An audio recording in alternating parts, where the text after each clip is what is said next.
Au nom d'Allah, le tout miséricordieux, le très miséricordieux.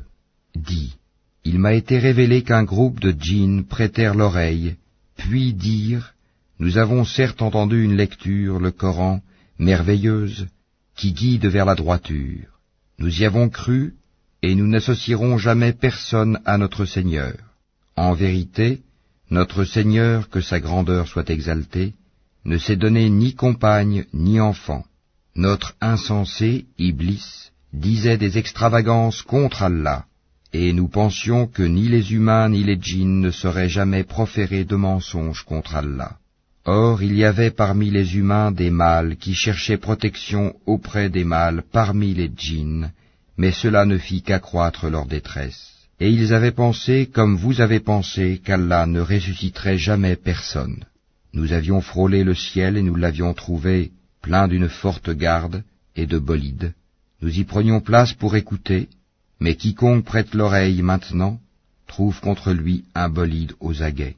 Nous ne savons pas si on veut du mal aux habitants de la terre, ou si leur Seigneur veut les mettre sur le droit chemin.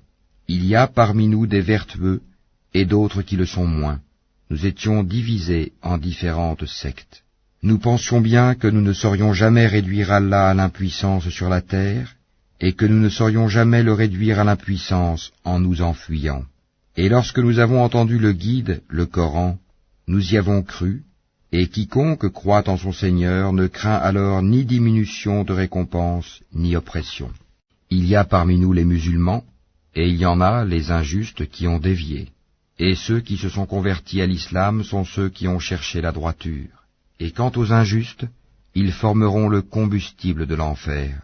Et s'ils se maintenaient dans la bonne direction, nous les aurions abreuvés certes d'une eau abondante, afin de les y éprouver. Et quiconque se détourne du rappel de son Seigneur, il l'achemine vers un châtiment sans cesse croissant. Les mosquées sont consacrées à Allah, n'invoquez donc personne avec Allah.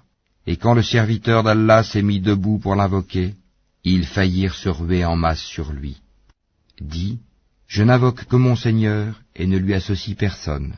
Dis, je ne possède aucun moyen pour vous faire du mal, ni pour vous mettre sur le chemin droit.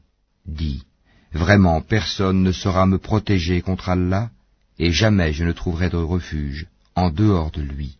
Je ne puis que transmettre une communication et des messages émanant d'Allah, et quiconque désobéit à Allah et à son messager aura le feu de l'enfer pour y demeurer éternellement. Puis, quand ils verront ce dont on les menaçait, ils sauront lesquels ont les secours les plus faibles et lesquels sont les moins nombreux. Dis, je ne sais pas si ce dont vous êtes menacés est proche, ou bien si mon Seigneur va lui assigner un délai. C'est lui qui connaît le mystère, il ne dévoile son mystère à personne, sauf à celui qu'il agrée comme messager, et qu'il fait précéder et suivre de gardiens vigilants, afin qu'ils sachent s'ils ont bien transmis les messages de leur Seigneur. Il cerne de son savoir ce qui est avec eux, et dénombre exactement toutes choses.